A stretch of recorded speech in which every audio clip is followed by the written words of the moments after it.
When the Israelites were locked down in Babylon captivity, the prophet Ezekiel was sent to challenge them about their unfaithfulness and at the same time to give them a hope for release from their captivity. Chapter 16 of the book of Ezekiel, through an analogy, portrays bluntly the extent of Judah's wickedness and the certainty of her coming judgment. Of course, today, influenced by Christ's love and mercy, we would not use such blunt language, especially in a worship place. Sadly, this is the only kind of language that could get the attention of the Israelites.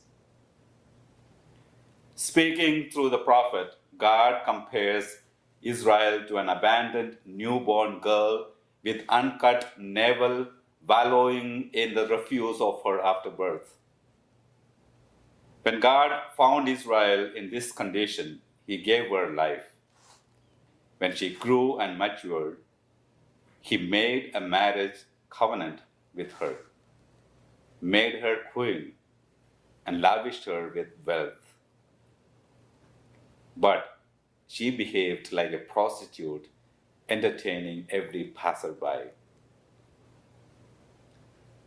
The analogy and language are blunt and ruled to fit the dreadful sins of the chosen ones. But the captive Israelites were particularly familiar with such things because in their month-long terrible march from Jerusalem to Babylon, the heartless captors had no consideration for the women who were giving birth as they marched. Their unfortunate babies were really left along the wayside to die. The unfaithfulness to her marriage vows in the analogy refers to the breaking of the covenant between God and Israel, and the prostitution to Israel's turning to idolatry. The readings of today teach us that it is a serious thing to accept the blessings and provisions of God and then credit their source to someone or something other than God and lavish them on purposes God abhors. Everything we have, including our lives, are gifts from God. Our failure to acknowledge God and His role in creation is not ignorance but denial. Although the whole chapter of Ezekiel 16 is a graphic, vivid analogy describing Israel's idolatry or spiritual adultery, it ends focusing on a silver lining.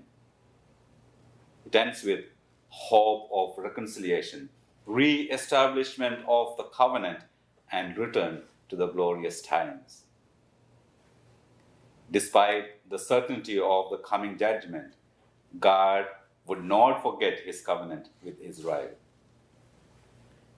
They would continue to have a special place in his plan of the ages, and therefore in his heart. How does this passage speak to us in our lockdown? What can we do to increase our hope for restoration from our captivities?